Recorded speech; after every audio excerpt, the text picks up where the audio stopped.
everyone. Today I will be taking the lecture on neonatal anthropometry. We have been given 2 lectures on anthropometry demonstration, 1 and 2. So one will be dealing with the anthropometry of a child, that is pediatric anthropometry, and the second one will be dealing with the newborn anthropometry. So the instruments which are required for newborn anthropometry is a digital weighing machine, and this digital weighing machine has a cradle kept on it for keeping the baby, and the second is this tape, inch tape. It is not the tailor's inch tape. You have to see that it does not have that broad steel like structure, and it is malleable. So I can fold it the way I want. It is malleable and it is non-hurting. The edges are not very sharp that it is going to hurt the baby when I do the anthropometry. So this is the ideal tape. These are the ideal tapes for newborn anthropometry. So you have to have these malleable inch tapes for newborn anthropometry. And the third is this infantometer, which has 2 parts. So one is the slidable part and one is this fixed part. The slidable part is to see the infantometer is marked up to 36 inches here, from 19 to 36 inches, and here up to 91 centimeters. So as we see that the newborn's minimum length at birth ranges from 45 to 50 centimeters, and that is why we have these type of markings. So if the baby goes beyond this, so we have to pull out this and measure the length of the baby, which I will be demonstrating how to do it. Can I get this thing for the weighing machine? A cloth for the weighing machine. The weighing machine needs to be covered by a clean cloth, preferably an autoclave cloth, but then if you don't have an autoclave cloth, at least a clean, washed, dried cloth should be kept over the weighing machine. This is a digital weighing machine which gives me 3 digits beyond the point. So up to 10 grams or even up to 5 grams of weight change I can take in this digital weighing machine. That is the accuracy of this digital weighing machine.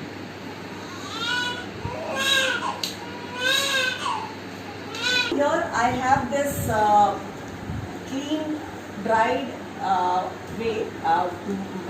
cloth with me, and after putting this cloth, I will switch off the machine and again switch on to get a calibration of 0. Yes. So now I am getting a calibration of 0. Before weighing the baby should be naked. So I will be taking out all the clothes of the baby.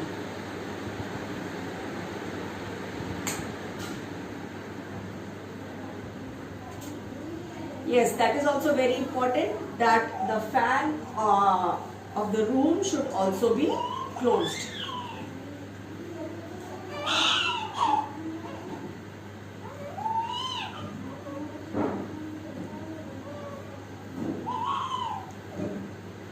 So now I have removed all the clothes. I hold the baby and I keep the baby on the weighing machine. So here I get the weight of the baby, which is 2.560. That is 2 kilo 560 grams. So this is how we take the weight of the baby. The normal weight of a term baby should be around 2.5 to 3 kg. Less than 2.5 kg, the baby goes in for a low birth weight baby. Now we will take the length of the baby. Can I have a helper? So length cannot be taken by an individual person. So I am removing this weighing machine from here. Can you just remove this weighing machine from here? Now 2 things to remember when we take the length of the baby by an infantometer. That the head of the baby should not be covered by anything, and the head should be touching this flat vertical surface. So you need a helper for this. So I pick up the baby, I keep the baby on the infantometer. This infantometer has been cleaned before. So one person from the shoulder will make an effort to touch the head of the baby, vertex of the baby to the flat surface, and the other one will extend the knee. The knee has to be extended, the hand has to be kept on the knee, and just a minute, you come this side. So one will, from the shoulder, one will hold this. I extend the knee, I don't have to hold anything else, and I touch the foot of the baby to the second vertical surface. Take out the baby. So the length of the baby is 43 centimeters. The normal length of the baby is somewhere between 45 to 50 centimeters at birth for a term appropriate for gestational age baby.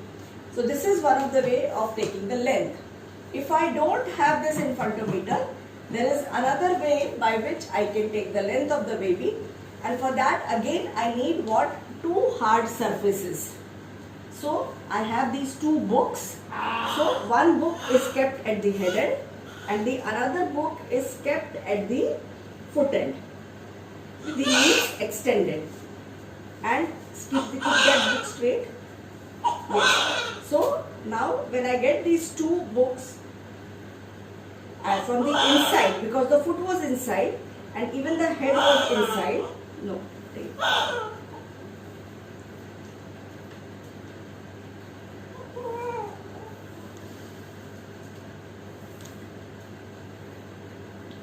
So from the inside of the book, from one flat surface to the another flat surface. So here I am getting it as 45.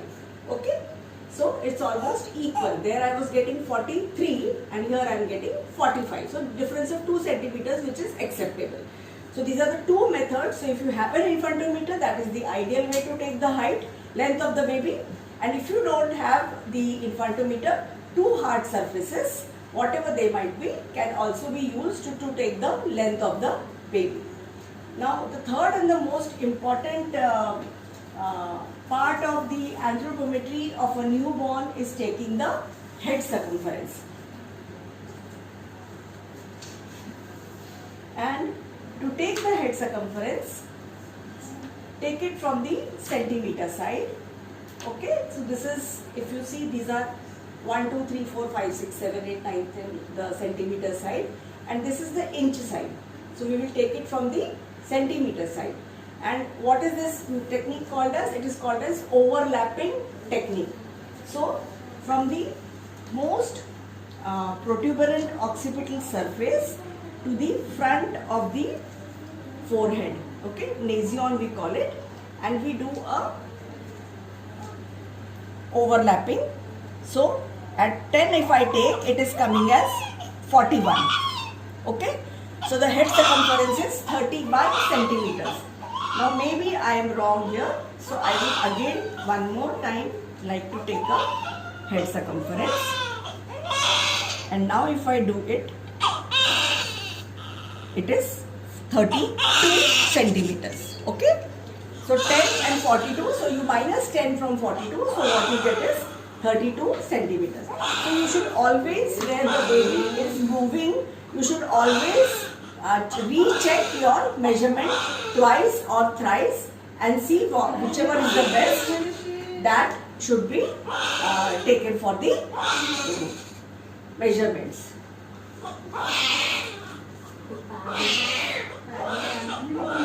The baby has passed stools.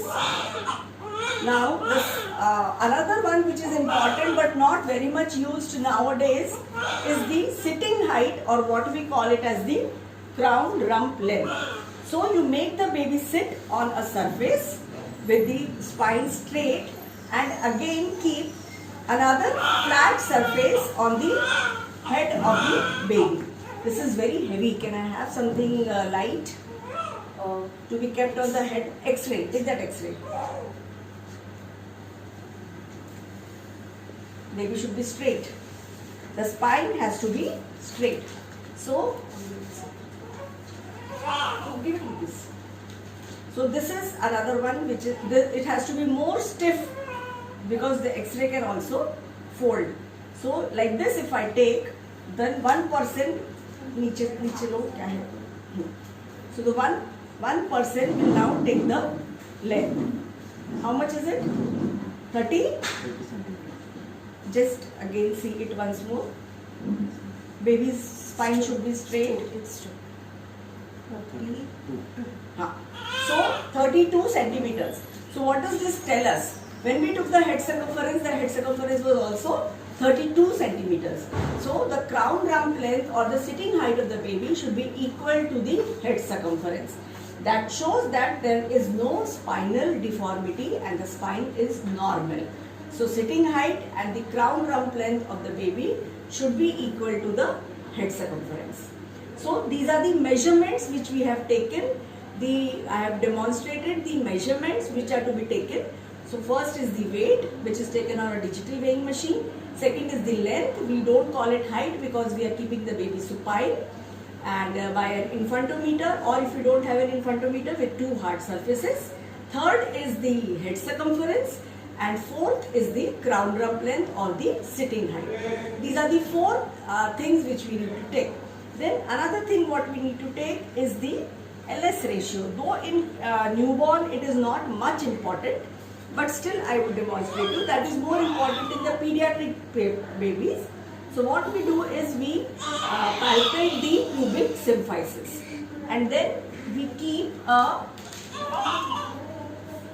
just extend the legs. We keep a flat surface over the pubic symphysis, and then we keep another flat surface over the head of the baby, and we measure between the two. So this is coming as 31 centimeters. Okay, and the length of the baby was 43 centimeters. So from 43 centimeters we will minus 32 centimeters, and that will come as 11 centimeters. So the upper segment is 32 centimeters and the lower segment is 11 centimeters. So initially at birth, the upper segment is more than the lower segment. And what does this signify? That the growth of the long bones take part later. The spine is much more developed during the neonatal or intrauterine period. The long bones are not developed because the lower segment has your long bones, the femur and the tibia. So the long bones will lengthen later, contributing to the height of the baby. So right now the length of the baby is mainly the spinal length which we have. The another important part of upper segment lower segment ratio is that they have a certain fixed ratios at various age. So at birth it is 1.7. The ratio of upper segment to lower segment is 1.7. So here if I calculate, can somebody calculate for me? 32 divided by 11. So it should be 0.7.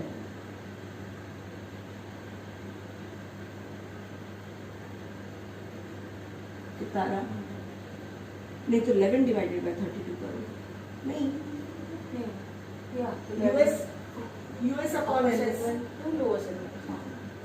तो 1.7 आना चाहिए. 1.7 is the normal ratio. हाँ. कितना? 32 is to 11. 2.9 आ रहा है. Okay. So it should be 1.7. So there are various ratios. Maybe we are wrong somewhere. Let me do it again. So if I take this as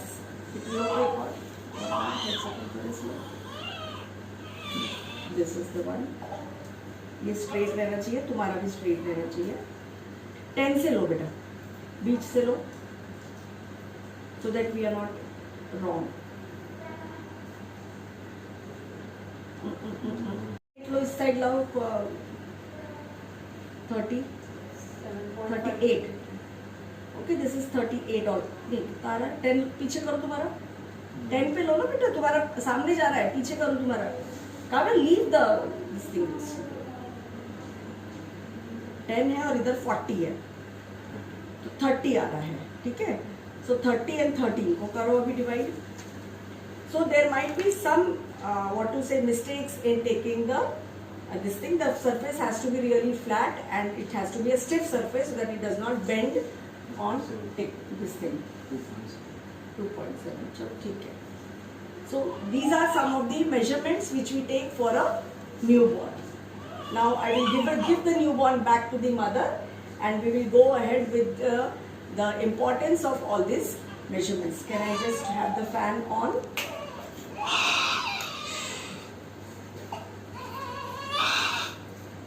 ऐसे दे दो ना, उसका टोपी वगैरह सब दे देना इसलिए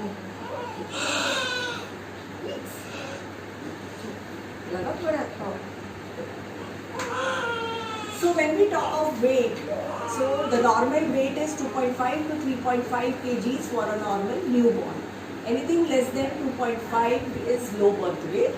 Anything less than 1.5 is very low birth weight, and anything less than 1 kg is extremely low birth weight babies. So these are the nomenclature as per the weight of the babies.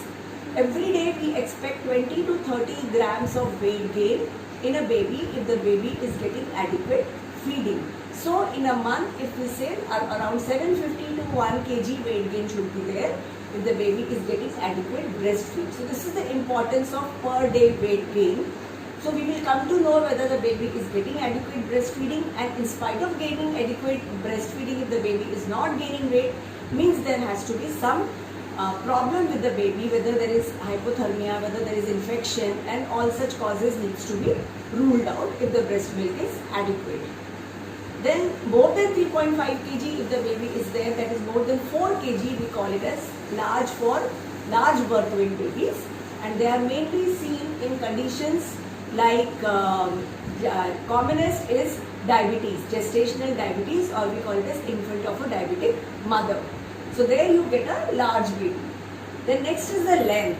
So length is 45 to 50 centimeters at birth, and at 6 months it grows to 66 centimeters, and by 1 year it goes to 75 centimeters, and the length triples by the age of 3 years. So this is how we can see whether the baby is growing well or not. The importance about head circumference is that it should be normal is 33 to 35. Anything less than 33 centimeters, we call it as microcephaly. Okay. Now why is head circumference important? Because whatever head circumference we have is because of the brain. And we know that up to 2 years of age, the maximum organ going in our body is the brain, and it should grow normally. So whatever is the head circumference will correlate it to the growth of the brain. So in the first 3 months, the brain growth, that is the head circumference growth, is 2 centimeters per month. So that is 6 centimeters. And in the next 3 months, it is 1.5 centimeters, and in the next 3 months, it is 0.5 centimeters. So any deviation from this rate of growth, that is more than 2 centimeters or more than 1.5 centimeters, should click in our mind that is there a hydrocephalus. Okay, so we should watch that. Anything growing less than that, again it should click in our mind whether the baby's nutrition is proper or not, so that the brain growth is adequate or not. Okay, because that will further in future life give you these intellectual this quotient of the baby, the development quotient of the baby, and the cognitive functions of the baby. If the brain is not growing properly, there might be scholastic, scholastic performance may be not that good in that baby. So we have to take care whether the head circumference is growing normally. More than normal is also pathological, and less than normal is also pathological. So this is regarding the head circumference. So these are the 3 parameters which we need to know. Suppose we are getting a head circumference which is very less at birth. So here comes the importance of your crown rump length or the sitting height. The sitting height should be equal to the head circumference. If the sitting height is, if the head circumference is less than the sitting height, then we should see whether it is microcephaly, or we need to recheck our method whether it is properly taken or not. And if the head circumference is much more than the sitting height or the crown rump length, then we should think of macrocephaly or hydrocephalus, and then go in for neuroimaging or any other neurosonogram to rule out whether there is any hydrocephalus or whether there is any structural defect inside the brain. So this is the importance of anthropometry in a newborn. Now, short stature at birth cannot be diagnosed. Very few conditions the baby is going to present with short stature. And what are they? You must have seen those jokers in the circus. Okay. So what are they? They are basically achondroplasias, or they are dwarfs. So that is the only condition at birth where we get short stature. And why there is short stature? It is not because of the spine deformity. It is because of the shortening of the rhizomelic part of the long bones. So the humerus is short, the femur is short. Okay, rhizomelic and mesomelic shortening of the bones can be seen, and that is seen in achondroplasia. So that is one of the importance of taking the length at birth and taking the upper segment lower segment ratio, which should be 1.7 at birth. Any deviation from this ratio or any change in this upper segment lower segment ratio, you should be cautious and you should be seeing for any dysmorphisms for achondroplasia, or there is another entity which is called as mucopolysaccharidosis. Even in that, but then for your level that will go very high.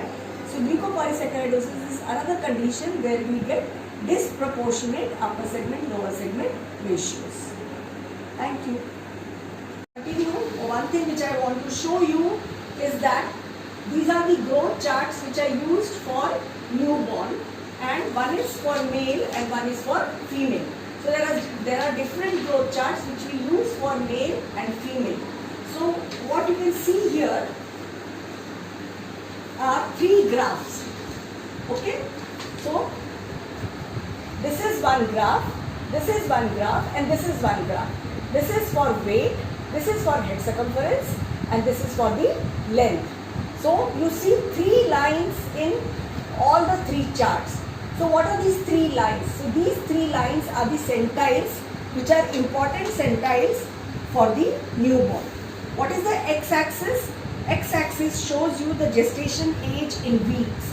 So this is 22 weeks, 24 weeks, 26 weeks, 28 weeks. So whatever is the gestational age of the baby. So from 38 to 42 weeks we take it as a term baby. Okay. And here are the here is the weight in kgs, and here the head circumference and length will give you centimeters in centimeters. So we plot the this thing of the baby like our baby was a full term baby. So if we take it at 40 weeks, the weight of the baby was 2.56. So here is 2.5 coming, and if I take one above 2.5 at 40 and 2.56.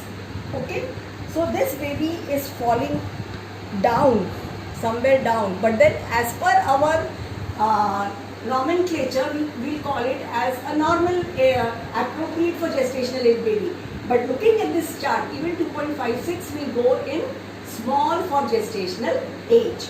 Okay, so these are the centile charts which gives us this in between the two main dotted lines is the normal growth of the baby.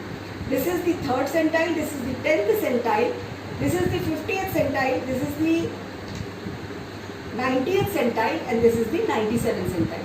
So normal growth is between the 10th and the 90th centile. Anything below the 3rd centile is intrauterine growth restriction. So we need to keep the baby between these two dotted lines. Same is for the head circumference and same is for the length. So these charts are not important for a point of care. These charts are important for follow-up care. We have seen at birth, then we call the babies for follow-up, and how is the baby growing.